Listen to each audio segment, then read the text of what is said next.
Welcome to the deep dive. Today, we're tackling something pretty exciting, I think. It's the integration of Gemini AI right into the Android XR platform. We're talking specifically about smart glasses and headsets. Right, the next generation stuff. Exactly. And you're here listening because you want those key insights fast without wading through tons of info.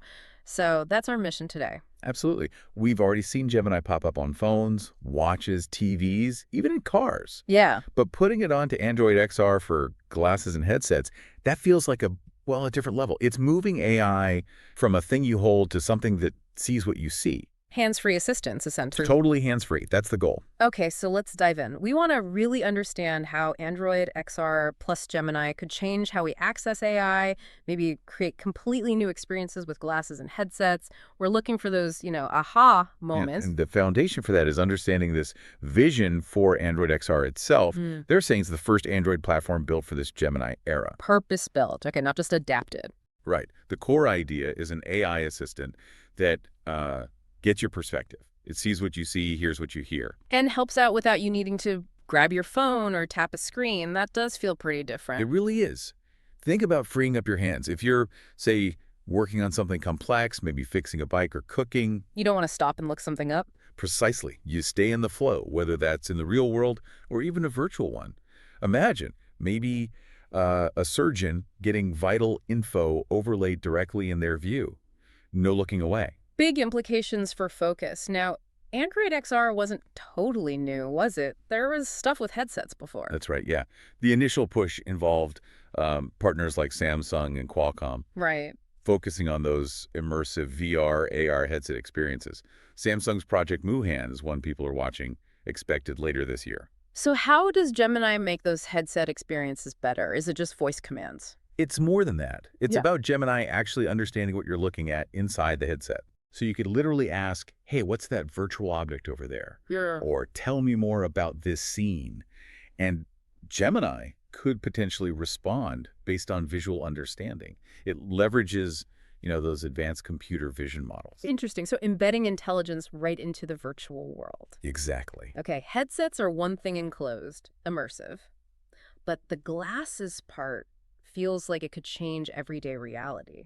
That's a big focus too, right? Oh, absolutely. I mean, smart glasses concept have been bubbling for a decade or more. Yeah, feels like a long time. But they're positioning Android XR as a, quote, giant leap forward here, moving beyond just like simple notifications. So what's the tech? What makes these glasses capable of this? Well, they've got the essentials, a camera, microphones, speakers, but crucially, they're designed to work with your phone. Ah, so they offload some processing. Yeah, leverages the phone's power and its apps without needing all that bulk and battery drain right there in your face. Makes sense. And there's an option for an in-lens display. How does that work? That gives you private contextual info. So instead of pulling out your phone for a message or directions, It just appears subtly in your vision. exactly. Visible only to you. Hmm. More seamless, less disruptive, probably uses some kind of tiny projector or maybe holographic tech. Still needs to be efficient. Okay, now connect Gemini to these glasses. This is where it gets really interesting, right? It's not just display, it's assistance. This is the key part. Pairing them with Gemini means the AI can, see and hear what you do. Like having an assistant on your shoulder, almost? Kind of. It allows for much deeper context. It can remember things, understand situations, and offer help proactively throughout the day. Things your phone in your pocket just can't do. They showed some examples, right? Messaging, appointments. Can you flesh that out a bit? Sure. Like imagine you're walking, a friend text asking about a nearby cafe. The message pops up discreetly in your glasses. Okay. You can just say, reply suggesting the corner perk and send directions. Gemini handles it. All voice. No stopping, no typing. Right. Or booking something. Remind me to call the vet tomorrow afternoon. Gemini links to your calendar, sets the reminder. It's about reducing friction for everyday tasks. The live language translation demo, though, that felt like, wow. That really stood out, didn't it? It's a powerful example. Yeah. Imagine talking to someone in another language, and you're seeing real-time subtitles right there in your glasses. Like universal translator territory. Pretty much.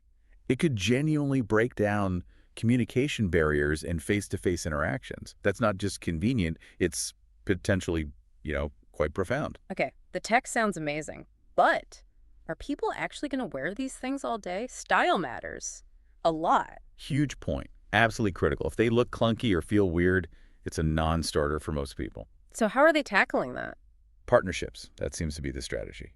They specifically mention working with Gentle Monster and Warby Parker. Ah, actual eyewear brands that know fashion and fit. Exactly. Fusing their XR tech with the design know-how of companies people already trust for style and comfort. They also mentioned more coming, like with Caring Eyewear. So, choices. Good. And Samsung's involved with the glasses too, not just headsets. Yes, extending that partnership. They're working together on the software platform and creating a reference hardware design for glasses. A blueprint, basically. Sort of, yeah. A foundation other companies can use to build their own Android XR glasses faster. Developers should get access to tools for this later in the year. Okay, let's talk privacy. Cameras, microphones, constantly aware. That raises red flags for some people. Understandably, they emphasized they're focused on building this assistive product while respecting privacy, both the users and people around them. How? What are the safeguards? They mentioned gathering feedback on prototypes with trusted testers, specifically around privacy.